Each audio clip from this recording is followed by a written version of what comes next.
Bonjour à tous, on commence cette revue de presse en France avec la une journal L'Équipe qui lance les hostilités du match entre la France et le Portugal ce soir dans le cadre de la 3e journée de la Ligue des Nations. Pour le quotidien, c'est un duel sans merci entre les champions du monde et les champions d'Europe sur fond de revanche. Car oui, ce match est tout un symbole et va rappeler de vieux et mauvais souvenirs. Les Bleus ont un compte à régler avec le Portugal qui les avait battus en finale de l'Euro 2016, écrit le journal. Et ce sentiment de revanche est attendu partout dans l'Hexagone, comme le rappelle également la Provence sur sa couverture. De son côté, Minuit Sport met en avant Paul Pogba qui devrait faire son retour dans le 11 de départ ce soir. Pour le quotidien numérique, il n'y a aucun doute, c'est le retour du boss. Si en France cette rencontre est particulièrement attendue, le Portugal n'est pas en reste. La presse sportive du pays s'attend à un duel de titans entre les deux équipes, comme le titre le quotidien Record. Et forcément, ce sont les deux superstars Cristiano Ronaldo et Kylian Mbappé qui sont mis en avant. C'est le champion du monde et le champion d'Europe qui s'affrontent à Paris ce soir. Pour O Jogo, c'est le sommet de cette Ligue des Nations entre deux des sélections les plus fortes du moment. Enfin, un Bolas s'impatiente de retrouver un stade qui avait couvert de gloire le Portugal en 2016, qui dit que vous ne pouvez pas retourner là où vous étiez heureux autrefois. Au Stade de France, la Seleção retrouve une enceinte où elle a vécu le 10 juillet 2016, le plus grand moment de son histoire. On traverse la Manche où il fait un sale temps à Manchester United. 16e de Première Ligue avec seulement 3 points et une seule victoire au compteur, le début de saison des Red Devils est catastrophique.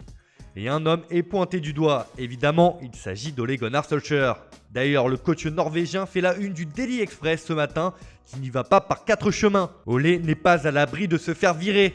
Ed Woodward, le directeur sportif du club, n'hésitera pas à renvoyer Solskjaer si la saison de Manchester United continue d'imploser, écrit le quotidien. Une information qui revient aussi sur la une du Daily Star qui se montre encore plus véhément. Woodward va balancer une hache sur Ole. L'ancien super sub va devoir inverser la tendance car ses jours sont désormais comptés à la tête de Manchester United.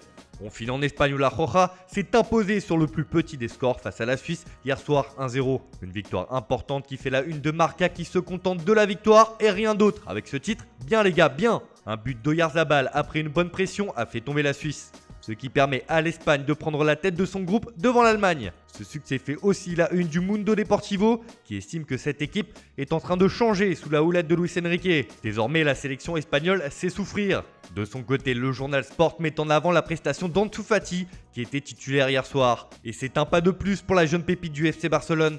On termine ce tour de la presse en Italie où les quotidiens locaux lancent déjà le choc de Ligue des Champions entre la Juventus et le FC Barcelone. Et ce sont les deux mastodontes du football mondial, Lionel Messi et Cristiano Ronaldo, qui font la une de Tuttosport. Pour le quotidien turinois, Juve-Barça a déjà commencé.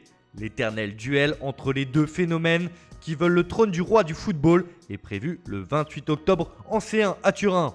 Et CR7 lance déjà un message en s'adressant directement à son meilleur ennemi. Messi, je t'attends. Cette rencontre entre les deux multiples ballons d'or est déjà très attendue de l'autre côté des Alpes. Sinon, la nationale affronte la Pologne ce soir. Alors pour le Quotidiano Sportivo, il faut que toute l'Italie s'offre un beau sourire. Alors que les cas de coronavirus continuent de miner la Serie A. Voilà, c'est tout pour ce matin. Bonne journée à tous. On se retrouve dès demain pour une nouvelle vidéo sur Foot Mercato.